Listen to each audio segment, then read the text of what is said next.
இங்க இருந்த ஏற்கனவே இருந்த இருபெரும் அரசியல் கட்சிகள் அல்லது பாஜக உட்பட எல்லா நாம் தமிழர் கட்சி எல்லா கட்சிகளையும் நான் இணைச்சுக்கிறேன். ம். இந்த அரசியல் கட்சிகள் ஆ ஒரு தலைமுறைய குறிப்பா புதியதாக வாக்காளர்களா வரக்கூடிய இந்த தலைமுறைய ஜென்சி கிட்ஸ்கள அவங்க அரசியல் மையப்படுத்தல அப்படின்னு சொல்றீங்க. நிச்சயமாங்க. நான் 2014ல நான் தமிழ்நாடு முழுக்க சேவை பணம் குறிப்பு சட்டத்துக்காக உங்களுக்கு தெரிஞ்ச நான் பெரிய ஃபுல்லா டூர் போனோம். நானும் ஜெய்கணேஷனும் போனோம். 2016 திருவாரூர்ல நான் நிக்கிறேன். திருவாரூர் பஸ் ஸ்டாண்ட்ல நின்னுட்டுருக்கேன். அப்ப காலேஜ் முடிச்ச பொண்ணுங்க நெறைய பேர் நின்னுட்டுருந்தாங்க. எங்கள பார்த்து எல்லாரும் சிரிச்சுட்டே இருந்தாங்க. அவங்க ஏதோ ஏதோ கோமாளி மாரி 2 பேர பார்த்தாங்க, சிரிச்சாங்க. நோட்டீஸ்லாம் வாங்கி சிரிச்சுட்டே இருந்தாங்கன்னு சொன்னேன். நான் ஜெய்கணேஷ் கைப்பட வந்து சொன்னேன். நம்ம பெண்களுக்கு கல்விய குடுத்துட்டோம். ஆனா அரசியலே கத்துக் குடுக்காம இருக்கோம். எங்க போய் நிக்க போதுன்னு தெரியல அப்படின்னு நான் சொன்னேன். இன்னைக்கு கிட்டத்தட்ட அதான் நான் உணர்றேன். ஏன்னா, ஜென்சி கிட்ஸ் மட்டும் அல்ல. நான் சொல்றேன்ல, என் வீட்ல இருக்கிற என்னுடைய நண்பர்களாக இருக்கக்கூடிய எத்தனையோ பெண்மணிகள், இன்னும் சொல்றேன் கவர்ன்மெண்ட்ல ஒர்க் பண்றாங்க அவங்க. நான் அவங்கள்ட்ட கரெக்ட்டா அந்த டிஏபிஎஸ் வர்றதுக்கு முதல் நாள் எனக்கு விஷயம் தெரியுது. நான் சொன்னேன், "நாளைக்கு ஒரு முக்கியமான ஒரு அறிவிப்பு வரப்போதுமா?" அவர் சொன்னார், "சூப்பர்ண்ணா" அப்படின்னாரு அந்த பொண்ணு. "யாரும்மா ஓட்டு போடுவா?" "விஜய்க்கு தான்டா ஓட்டு போடுவேன்." இல்ல சார் என்ன காரணத்துக்காக ஓட்டு போடுவேன்? நான் மாட்ட தெரியாது. அதெல்லாம் கதையெல்லாம் சொல்லாதீங்க. விஜய் புடிச்சிருக்கு ஓட்டு. அதனால நீங்க அரசியல்ன்றது என்னன்னே சொல்லாம, நம்ம நெறைய கல்வியெல்லாம் குடுத்துட்டோம். அந்த அந்த படிலாம் முன்னேறி அதெல்லாம் போயிட்டு இருக்கு. ஆனா அரசியலாக அவங்களுக்கு எதுவுமே கத்துக் குடுக்காம போயிடும். அது கல்லூரிகள் சுத்தமா இல்ல. நம்ம இன்னொன்னு விஜய் ரொம்ப தெளிவா ஒரு விஷயம் என்ன பண்றாரு கேட்டீங்கன்னா, இன்னைக்கு எல்லா குழந்தைகளும் நீங்க தவிர்க்க முடியாத ஃபோன் நம்ம குடுத்துட்டு தான் இருக்கோம். அந்த ஃபோன்ல விஜய் உள்ள போயிட்டார். இப்போ எங்க வீட்டுக்கு கடந்த 9 வயசு பாப்பா, 6 வயசு பாப்பா, அவங்களுக்கெல்லாம் தெரிஞ்ச 2 இவங்க சொல்றாங்க இல்லையா? இந்த குழந்தைகளுக்கெல்லாம் விஜய் அரசியல் கத்துக் குடுத்துட்டார். அவங்க கத்துக்கிட்டது அரசியல் என்ன தெரியுமா? இந்த உலகத்திலே 2 கட்சி தான் இருக்கு. ஒண்ணு தீய சக்தி திமுக, இன்னொன்னு தாவேக. இத தாண்டி உங்களுக்கு நான் அடுத்த கேள்வி ஒண்ணு கேட்டேன். என் வீட்டு குழந்தைகிட்ட ஒரு கேள்வி கேட்பேன். நம்ம நாட்டோட பிரதம மந்திரி யார்? பிரதமர்னா என்னப்பா? தெரியல. நாட்டோட குடியரசுத் தலைவர்னா என்ன? சரி அதெல்லாம் விட்டுரு. இந்த நாட்டோட சிஎம் யார்? சிஎம்னா என்ன? சரி ஸ்டாலின் தெரியும். இங்கேயும் நெறைய சொல்லியிருக்காரு. ஸ்டாலின் சார பத்தி நெறைய பேசியிருக்காரு. இந்த ஸ்டாலின் சாருக்கும் அவருக்கும் தான் சொல்லியிருக்காரு. அதனால நீங்க அவர் ஓட்டு போடுங்க. இதுதான் விஜய் கத்துக் குடுத்த அரசியல். கரெக்ட்டா அந்த ரீல்ஸ்லயும், ஷார்ட்ஸ்லயும் இத கொண்டு போய் விஜய் சேர்த்துட்டார். தீய சக்தி, தீய சக்தி, தீய சக்தி பாப் அப் சொல்லிட்டே போகுது. விஜய் திமுக தீய சக்தின்னு சொல்லிட்டு போகுது. இதுதான் விஜய் இந்த அரசியல விஜய் கத்துக் குடுக்கிறதுங்கிறது பெரிய டேஞ்சர் இல்லையா? எத்தன அதிமுகன்னு ஒரு கட்சி இருக்கு. நாம் தமிழர் கட்சி இருக்கு. எத்தனையோ கட்சிகள் இருக்காங்க. இந்த கட்சிகள் எல்லாம் குறித்து ஒரு பார்வை இருந்துச்சுன்னா, ஓகே. உனக்கு ஒரு புரிதல் இருக்கு. லிபரலிசம்னா என்ன? கம்யூனிசம்னா என்ன? அது கூட ரொம்ப ஜாஸ்தின்னு வச்சுக்கோங்க. அட்லீஸ்ட் இருக்கிற கட்சிகள் பேராவது எனக்கு தெரியும். என் நாட்டோட சிஎம் யாருன்னு தெரியும். பிஎம் யாருன்னு தெரியும். பிரசிடென்ட் யார் அதுவே தெரியாம ஒரு அரசியல விஜய் கத்துக் குடுத்துட்டு இருக்கார். அதனால இது அரசியல்மயப்படுத்த வேண்டியது நான் ஒரு கடமை, இவங்களோட கடமையாக இருக்கிறோம். இன்னொன்னு இங்க நெறைய பிரச்சனைகளும் இருக்கு. இப்ப நான் இதே சொல்லாமே. 2 கட்சிகளும் தொடர்ச்சியா பணம் குடுத்துட்டே இருக்காங்க. இது யார் ஆரம்பிச்சு வச்சா?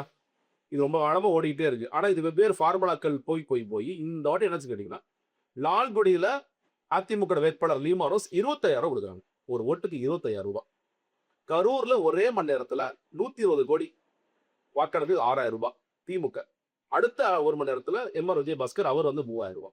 9,000 இன்னைக்கு நெறைய பேர் கேட்க கரூர் பாருங்க எவ்வளவு மக்கள்லாம் அப்படியே உணர்ச்சி பொங்க காசு கொடுத்தா வராங்க. வேற ஒண்ணும் இல்ல சிம்பிள். நான் அவங்கள கொச்சையெல்லாம் படுத்தல. அதுதான் நடந்தது உண்மை. அது ஏன் அதிகமா வராங்கன்னு கேட்டீங்கன்னா, அதிகமா பணம் வாங்கிட்டோம் நம்ம போறோம். அந்த ஆர்டர்ல இன்னைக்கு போயிட்டு இருக்கு. அது பெரிய பிரச்சனை. இன்னொரு ஊழல் பிரச்சனைகள் இருக்கிறது. இன்னைக்கு நான் விஜய் ஓரளவுக்கு வளர்ந்தது இவங்களுக்கு ஒரு செக்கா இருக்கும்னு நான் பார்க்கிறேன். நீங்க அத விட்டு நீங்க மறுபடியும் நான் ஊழல் தான் பண்ணுவேன். ஏன்னா இப்ப நீங்க போட்ட காசுலாம் எடுக்கணும் அடுத்து. ஊழல் தான் பண்ணுவேன். எனக்கு மக்கள் மேல பெரிய அக்கறை இல்ல. நான் கொடுத்த வாக்குறுதிகள் நிறைவேற்றாம தவறுவேன். இதெல்லாம் இருந்துச்சு அப்படின்னா, அது விஜய் மாதிரியான ஒரு ரொம்ப மோசமான டேஞ்சரஸ் ஃபோர்ஸ் வளர்ந்து வரதுக்கு நீங்களே பாதம் குடுக்குற மாரி நான் சொல்லுவேன். எப்போதுமே தேர்தல் களத்துல ரூரல் பாக்கெட்ஸ் அதாவது நகரப்புற புறங்களுக்குன்னே சில கட்சிகள் அத எடுப்பாங்க. ஆ அதாவது ஊரக பகுதிகளுக்குன்னு இருப்பாங்க. இப்ப விஜய் இந்த அர்பன் பாக்கெட்ஸ் அதாவது அர்பன் வோட்ஸ் நகர்ப்புறங்களுடைய ஓட்ட தான் எடுக்க போறாரு அப்படின்னு ஒரு பேச்சு இருக்கு. அப்படிதான் களத்தில் இருக்கிறதா? நீங்க அப்படிதான் ஒரு நரேட்டிவ் இருக்கு. நீங்க அதுல கூட இப்ப நான் சொன்னேன் இல்லையா? அந்த வாக்கு சதவீதம் வரலாற்று. நீங்க போன வாட்டி பார்த்தீங்கன்னா, சென்னையில 2021ல 24,16,000 வாக்குகள். இந்த வாட்டி 2026ல 23,68,000. அதுவும் யூசுவலா சென்னை மக்கள திட்டுவோம். 55% சோம்பேறி, இவன் போமாட்டான், வீட்ல படுத்து தூங்குவான், படம் பார்ப்பான் அப்படிலாம் சொல்லுவான். ஆக்சுவலா பிரச்சனை என்னன்னா, எஸ்ஐஆர்க்கு பிறகு நீங்க பார்த்தீங்கன்னா, இப்போ முதலமைச்சர் தொகுதியில 1,00,000 வாக்குகள் எஸ்ஐஆர்னால போச்சு. உதயநிதி ஸ்டாலின் தொகுதி எல்லா தொகுதியிலும் கன்சிஸ்டன்ட்டா ஒரு 50,000, 60,000 வாக்குகள் மேல போச்சு. அதனால தான் இந்த பெர்சன்டேஜ் பெருசா இருந்துச்சு. 55ங்கிறது 85 ஆயிடுச்சு. உடனே யாரும் சூப்பர்ங்க எல்லாம் விஜய் போனதுனால தான். இல்ல. அப்சல்யூட் நம்பர்ஸ்ல பார்த்தீங்கன்னா, போன வாட்டியோட நீ சென்னை மக்கள திட்டம்னு வச்சு இன்னும் சோம்பேறியா தான் இருக்காங்கன்னு சொல்லுவேன் நான். அந்த 12%, 13% அப்படிதான் இருக்கிறாங்களே தவிர, இது வாக்குதுல பிரதிபலிக்கவே இல்ல. நீங்க விஜய்க்கு வந்த கூட்டத்துலங்க, நான் நீங்களே பார்த்திருப்பீங்க. பாதி பேர் இன்னும் வாக்கு இது வரல. நீங்க ஒரு ஒரு 12 வயசு படிக்கிற பொண்ணு, 10வது படிக்கிற பசங்க, இவங்க நெறைய வராங்கன்னு பார்க்கிறோம். சின்ன சின்ன பசங்க நெறைய வராங்கன்னு பார்க்கிறோம். எல்லோருக்கும் விஜய் பார்க்கணும்னு ஒரு பெரிய ஆசை இருக்கிறது. அதனால வர்றாங்க 1. அதுல ஓட்ஸா கன்வெர்ட் ஆகுதா கன்வெர்ட் ஆகும். நீங்க வந்து விஜய் பார்த்து எவ்வளவோ பேர் கன்வெர்ட் எல்லாம் ஆயிருப்பாங்க. ஆனா, ஒரு அபரிதமா விஜய் பார்த்துட்டோம். அதனாலயே நான் வந்து பெருசா ஒரு வாக்களிக்க போகிறேன் அப்படிங்கிறதும் கிடையாது. அர்பன் செட் கம்பேர் ரூரலையும் அப்படியே கம்பேர் பண்ணீங்கன்னா, விஜய் ஒரு எட்ஜ் எடுத்திருப்பார். பட் ஸ்டில் ஓவராலாவே விஜய்க்கு வந்து அந்த ஒரு பெரிய ஒரு பிளஸ் வந்து ஏற்பட்டுச்சுங்கிறது கிடையாது. ஏன்னா, இன்னைக்கும் இப்ப சென்னை மாதிரியான சிட்டீஸ் வந்து திமுக கோட்டையா தான் இருக்கு. நான் யாரு பெருசா லூஸா இருப்பாங்கன்னு சொல்றேன்னா, நான் நினைக்கிறது அதிமுக. நெறைய பேர் வந்து விஜய் வந்து நாம் தமிழருக்கு ஆழி வந்திருப்பாரு. விஜய் நாம் சில பேர் வந்து 4, 3, 2, 1க்குலாம் போறாங்க. 1% தாங்க நாம் தமிழருக்குங்கிறாங்க. நான் அத நம்பல. ஏன்னா, நான் நேத்துலருந்து நெறைய பேர் பேசிட்டே இருக்கேன். நாம் தமிழருக்கு வாக்களிச்சவங்க கூட இருக்கிறாங்க. ஏன்ப்பான்னா, அவர் பாவம் கத்தி கத்திட்டு கதறிட்டே இருந்தாரு. மழையிலலாம் நனைஞ்சாரு. பாவம் அவனுக்கு ஓட்டு போட்டோம். ஏதோ ஒரு காரணம் சொல்றாங்க. எனக்கு விவசாயி புடிச்சது. ஏதோ ஒரு காரணம் சொல்றாங்க. ஆனா, நான் ரொம்ப அதிர்ச்சியா இருந்ததுன்னு கேட்டீங்கன்னா, நான் ரெட்டலைக்கு வாக்களிச்சேங்கிறது ரொம்ப ரொம்ப குறைவா இல்ல இல்லவே இல்லாம இருந்துச்சு. அது ரொம்ப அதிர்ச்சியா இருந்துச்சு. விஜய் நீங்க சென்னையிலயோ, இல்ல ரூரல்லயோ எங்கேயாவது வாக்குகள் எடுத்திருந்தார்ன்னா, அது முழுக்க முழுக்க அதிமுக வாக்குகளாக இருக்கக்கூடிய நான் சொல்றது ஆன்டி இன்கம்பன்சி இல்ல. ஆன்டி இன்கம்பன்சி பிரிச்சிருப்பார். அதிமுக கோர் வோட் பேங்க் யாரெல்லாம் ரெட்டையலைக்கு வாக்களித்துட்டு இருந்தாங்களோ, அவங்களோட வாக்குல விஜய் பெருசா எடுத்திருப்பார்ன்னு நினைக்கிறேன். நீங்க மே 4ஆம் தேதி யாருக்கு ஒரு பேரதிர்ச்சியா இருக்குன்னா, மேபி எடப்பாடிக்கு பேரதிர்ச்சியா இருக்கான்னு நான் பார்க்கிறேன். விஜய் கூட இருக்கக்கூடிய இந்த ஸ்ட்ராட்டஜி அட்வைசர்கள் வந்து ஃபர்ஸ்ட் பர்சன்டேஜ் 8ல ஆரம்பிச்சாங்க, 10ல ஆரம்பிச்சாங்க. அந்த கிராப் அப்படியே அசெண்டிங் ஆர்டர்ல போய் 36, 40 வரைக்கும் பர்சன்டேஜ் வாக்குகள் வாங்குவாங்கன்னு ஒரு வருஷமாவே இந்த நரேஷன செட் பண்ணாங்க. உண்மையாக அப்படியான ஒரு பெர்சன்டேஜ் வாக்கு வருமா? நீங்க வந்து என்ன வாக்கு சதவீதம் எதிர்பார்க்கிறீங்க? விஜய் இல்ல எடுப்பார். வாய்ப்பே இல்ல. நீங்க விஜய் கூட வீட்டுக்கு ஒரு விஜய் இருக்காருன்னு சொல்லி சொன்னாங்க. 40% ஒருத்தர் சொன்னாரு. 27, 33 இப்படி பேர் வந்துச்சு. நான் எதிர்பார்க்கிறது நான் முதல்ல சொன்னது 8ல இருந்து 12 தான் என்னுடைய நம்பர்ஸ் வச்சிருந்தேன். இப்ப நேற்று நெறைய பேர்ட்ட பேசி ஒரு சில பேர்லாம் உண்மையிலே குடும்பங்களா வாக்கெடுத்துருக்காங்க. ரொம்ப சில பேர் வந்து ரொம்ப குடும்பமா இன்னும் பல்க் எல்லாம் போயிருக்கு. அதெல்லாம் நடந்திருக்கு. ஒரு 15% வரைக்கும் விஜய் வாக்களிப்பேன். ஆனா அந்த ஆவரேஜ் ரூரல், அர்பன் எல்லாம் 234 தொகுதியும் ஒட்டுமொத்தமா சேர்க்கப்படுது. ஒரு 15% வரைக்கும் வாக்குகள் போகும்னு நினைக்கிறேன். அதனால தான் சொல்றேன். மறுபடியும் பெரும்பான்மையான வாக்குகள் விஜய்க்கு இப்ப ஃபர்ஸ்ட் டைம் வோட்டர்ஸ்லயுமே வந்து 40% தான் வந்திருக்கு. ஃபுல்லா 100% வராது. அதுல திமுகவுக்கு பங்கு இருக்கு, அதிமுக பங்கு இருக்கு, நாம் தமிழர் பங்கு இருக்கு, எல்லாருமே போகும். அதை தாண்டி ஆன்டி இன்கம்பன்சி வாக்குகள், அதை தாண்டி அதிமுக கோர் ஓட்ஸ் இதெல்லாம் எடுத்திருப்பார். நீங்க வந்து விஜய் இந்த 15 இத தாண்டி ரைஸ் ஆக அதிமுக வாக்கு வங்கி ரொம்ப குறைஞ்சிருக்கும். அதிமுக வாக்கு வங்கி மட்டும் குறைஞ்சிருக்காது. அதிமுக நம்பர்ஸுமே குறைஞ்சிருக்கும்னு நினைக்கிறேன். அது யாருக்கு சாதகமாக இருந்ததுன்னு கேட்டீங்கன்னா, இது வந்து திமுகவோட நம்பர்ஸ் திமுக பெர்சன்டேஜ் குறைந்தா கூட நம்பர்ஸ் அதிகமாகும்னு நினைக்கிறேன். இனிமே நம்ம சிஸ்டம்ல பார்த்திருப்போம். நீங்க வந்து இந்த இவ்வளவு பெர்சன்டேஜ்க்கு சீட்ஸ் கன்வெர்ட் அப்படி நடக்காது. ஆனா, இது வந்து கூட இது குறைய சீட்ஸ் இன்கிரீஸ் ஆகும். அந்த மாதிரியான ஒரு கால்குலேஷன் அது போகக்கூடிய வாய்ப்பு இருக்கு. அவர் 15% அதுக்கு வரும் நான் எதிர்பார்க்கிறேன். விஜய் மாதிரி ஒரு ஒரு தனி பிம்பத்தின் மூலமாக ஒரு தேர்தல சந்திக்கிறது. இப்ப கமல் கூட வந்து என்ன பண்ணாருன்னா, அவரு மக்கள் நீதி மய்யம் ஆரம்பிக்கும்போது, அவர்தான் மெயின் ஃபேஸ் ஆஃப் அந்த பார்ட்டிக்கு இருந்தாலும் கூட இருந்தவர்கள் அப்படின்னு பார்க்கும் பொழுது, அவர் வந்து விவசாயிகள அட்ரஸ் பண்ணார். முதல் கூட்டம் அந்த 5 கைகள் இணைந்த அந்த மையத்துடைய லோகோவ அவர அறிமுகப்படுத்தும் போதே வந்து, எல்லா பார்ட்லயும் ஒரு அரசு அதிகாரிகள், ஓய்வு பெற்ற அதிகாரிகள் இப்படின்னு வேற வேற செக்டார்கள் எல்லாம் கொண்டு வந்து வச்சு தான் அவர் அறிமுகப்படுத்தினார். ஆ இ அதே மாரியான ஒரு கால்குலேஷன் விஜய் கிட்டயும் இருந்துச்சு. பட் ஆனா, அதுல ரொம்ப மிஸ்ஸிங் ஆனது என்னன்னா, விவசாயிகள் பக்கம் வந்து போகவே இல்ல அந்த கட்சி. அப்படின்னு ஒரு பேச்சு இருக்கு. தமிழ்நாடு வந்து ரொம்ப விவசாயிகளுடைய ஒரு பூமியா தான் இன்னைக்கும் இருக்குன்னு நம்ம நம்புறோம். என்னதான் நகர்மயமாக்கல் ஃபாஸ்ட்டா நடக்கிற ஒரு ஸ்டேட்டா இருந்தா கூட. அந்த புள்ளியில வந்து பார்க்கும் பொழுது, ஏன் அவங்கள ஒரு புது கட்சி அட்ரஸ் பண்ணல? இல்ல நமக்கு வந்து ஒரு அர்பன் வோட்ஸ் நாம வந்து ஒரு எலைட் பாலிடிக்ஸா இருந்துருவோம் அப்படின்னு நினைக்கிறாரா? இல்ல விஜய்க்கு நீங்க ஒட்டுமொத்தமாகவே ஒரு பெரிய அரசியல் புரிதல் இருந்துச்சான்னா பெருசா இல்லன்னு தான் நினைக்கிறேன். நீங்க வந்து அந்த சனிக்கிழமை அரசியல்ல கூட பெரிய பிளானிங்ல அதுலயும் கூட அவர் அவர் என்ன நினைச்சிட்டாரு, பரந்தூர்ல போய் முதலாக பேசியதே போதுமான ஒன்று. அதே விவசாயி இல்ல. அதுல விவசாய பிரச்சனைகளும் இருக்கிறது. நீர்நிலை பிரச்சனை இருக்கு. இன்னொன்னு ஊர் சார்ந்த பிரச்சனை அவ்வளவுதான். அந்த பரந்தூர தாண்டி இங்க பரந்தூர் பேசுறாருன்னு விவசாயிகள் எல்லாரும் ஒண்ணு சார் இல்ல. அதற்கு பிறகு டெல்டால அப்ப என்ன பேசுறாருன்னா, இந்த மூட்டைக்கு அதிகமா காசு வாங்குறாங்க. அதோட விட்டுட்டார். விஜய்க்கு இப்ப காவிரி போன்ற பிரச்சனைகளை பேசுதல் சிக்கல்கள் இருக்கு. நீங்க கர்நாடகால மறுபடியும் நான் கண்டிப்பா ஒரு சினிமாக்கு போயிடாதான் நான் நினைக்கிறேன். அப்ப காவேரி பிரச்சனை பேசுறதோ, முல்லை பெரியார் பிரச்சனை பேசுறதோ, அப்ப கேரளா அரசியல்லையோ, இல்ல ஆந்திரா அரசியல்லையோ நம்ம பதிச்சுக்க வேண்டிய அவசியம் இல்ல. அதனால அறிக்கையில குடுத்திருக்காரு. காவிரி பிரச்சனை குறித்து அறிக்கையில பேசலாம். ஆனா வெளிப்படையாக இங்க போய் பேசலாம். அது ஒரு பெரிய பிரச்சனையா இருக்கு. இன்னொன்னு நீங்க விவசாயிகள்ட்ட போய் பேசும்பொழுது அவங்களுக்கு கொஞ்சம் இந்த அரசியல் தெரியும். வேளாண் அரசியல் அவங்களுக்கு கொஞ்சம் தெரிஞ்சிருக்கும். ஊரமானியம் பத்தி தெரிஞ்சிருக்கும். இது மத்திய அரசு என்ன பண்ணுது, மாநில அரசு என்ன பண்ணுது, அந்த விஷயங்கள்லாம் தெரியும். அதெல்லாம் போய் டீட்டெயிலா நீங்க பேச வேண்டிய அவசியம் இருக்குது. விஜய் அதெல்லாம் பெருசா அட்ரஸ் பண்ணவே இல்ல. அது செக்டாரே விஜய் பெருசா அவர் பண்ணலாம் நான் நினைக்கிறேன். நீங்க வந்து அரசு ஊழியர்கள் நான் சொல்றேன். அரசு ஊழியர் போராட்டம் போது அவர் பேசாம இருக்காரு. ஜக்டோஜியால யாரோ ஒரே ஒருத்தரை கூப்பிட்டு சந்திச்சாரு. அவங்க என்ன சொன்னாங்க, இங்க அவர் வேற குரூப், நாங்க வேற குரூப்னு சொல்லிட்டாங்க. ஆசிரியர்களை சந்திக்கவே இல்லை. 17 ஆசிரியர்கள் போராடிட்டு இருந்தாங்க, அவங்க சந்திக்கல. செவிலியர்கள் போராட்டம் நடந்துச்சு, அவங்கள சந்திக்கல. நீங்க இந்த மாரி இது ஏன் சந்திக்கலன்னு நான் சொல்றேன்னா, இந்த பிரச்சனைக்கு யார் மூல காரணம்னு கேட்டீங்கன்னா அதிமுக. அதிமுக ஆட்சி காலத்தில் இதெல்லாம் நடந்துச்சு. திமுக இதெல்லாம் நான் மாத்துறோம்னு சொல்லி வாக்குறுதி குடுக்குறாங்க. பட் அவங்க கூட செய்யாம விடுறாங்க. அது செய்யாம விடும்பொழுது, இந்த 2 கட்சிகளும் செய்யாத ஒன்றை விஜய் செய்யறேன்னா சொல்லியிருக்கலாம். பட் அதையும் பெருசா மிஸ் பண்ணாரு. சோ ஆனா, நீங்க டீலிமிட்டேஷனுக்கு வந்து அவர் அறிக்கை குடுத்தாரு குடுத்தாரு. இல்லையா? ஆமா. அப்ப இது தேர்தல் நேரத்துல அவர் அவசர சிறப்பு நாடாளுமன்ற கூட்டத்தொடர் நடக்குது. அதை வந்து டிஎம்கே வந்து அந்த வா வாக்கெடுப்பு மசோதா தோல்விக்கு காரணம்னு அவங்க ஒரு கிளைம வைக்கிறாங்க. அதுக்காக அவங்க வந்து அடுத்த நாளே இன்னொரு மசோதாவ கொண்டு வராங்க. நரேஷன உடைக்க விமன் ஆமா, ரிசர்வேஷன் ஆமா. ரீசன் வச்சு. ஆனா, இவர் வந்து ஒரு அதுக்கு அ என்ன டிஎம்கே ஸ்டாண்டோ அந்த இடத்துல இருந்து தான் அவர் டீலிமிட்டேஷன வந்து எதிர்த்து அறிக்கை குடுக்குறாரு. அப்ப அதுல ஒரு அரசியல் காரணம் இருந்துச்சுல்ல. அப்ப முற்றிலும் அரசியல் இல்லன்னு சொல்ல முடியுமா? இல்லங்க. நீங்க அதான் சொல்லல. டீலிமிட்டேஷன் இப்ப இல்ல. நீங்க அனைத்து கட்சி கூட்டம் போடும்போதே கிட்டத்தட்ட ஒரு 7 பக்கத்துக்கு விஜய் வந்து அறிக்கை குடுத்தார். நீங்க என்னன்னா, செப்டம்பர் 27க்கு முன்னாடி விஜய் நான் உண்மையிலேயே சொல்றேன், பாஜகவை எதிர்க்கக்கூடிய இடத்துல தான் இருந்தார். இந்த என்னைக்கு வந்து இந்த கரூர் சம்பவம் நடந்துச்சோ, அதற்கு பிறகு தான் விஜய் பெரிய மாற்றம் தான். நீங்க திருப்பரங்குன்றம் கூட இந்த கரூர் சம்பவம் நடக்காட்டி விஜய் திருப்பரங்குன்றத்துக்கும் பேசியிருப்பார். அட்லீஸ்ட் அறிக்கையாவது குடுத்திருப்பார். அது நடக்கல. நீங்க பாண்டிச்சேரியில போய் சம்பந்தமே இல்லாம பாஜக போலீஸ் போய் புகழ்ந்துட்டு வந்தார். நீங்க அதற்கு பிறகு தான் பாஜகங்கிற வார்த்தையை பிரயோகிக்கிறதோ, செல்வர்கள் கூட்டம் நடந்துச்சு. அதுக்கப்புறம் ஒரிஜினல் ஆரம்பிச்சாரு. எங்க அண்ணன் சிபிஐ ஆபீஸ்ன்னு ஆரம்பிச்சாரு. சரி ஏதோ பெருசா பேச போனா சிபிஐ ஆபீஸ்ல 10 பேர் என்னோட செல்ஃபி எடுத்துட்டு போனாங்கன்னு முடிச்சுட்டார். அவ்வளவுதான். என்ன இது இது பேசுறதுக்கு எதுக்கு நீங்க இருக்கீங்க? அப்ப எப்பயுமே பேசும்போது ரொம்ப கடைசி கூட்டம். நீங்க கிட்டத்தட்ட அந்த லாஸ்ட் இந்த சென்னையில நடந்துச்சு இல்லையா? அன்னைக்கு தான் மறுபடியும் வந்து பாஜக பேசுறாரு. அன்னைக்கு தான் எடப்பாடி பழனிசாமி பேசுறாரு. ஏன்னா இனிமேல் நம்ம யாரும் எதிர்த்து பேச மாட்டாங்க. நம்ம கடைசியா ஒரு பேசிடுவோம். அப்படிங்கிற ஒரு இடத்துக்கு வர.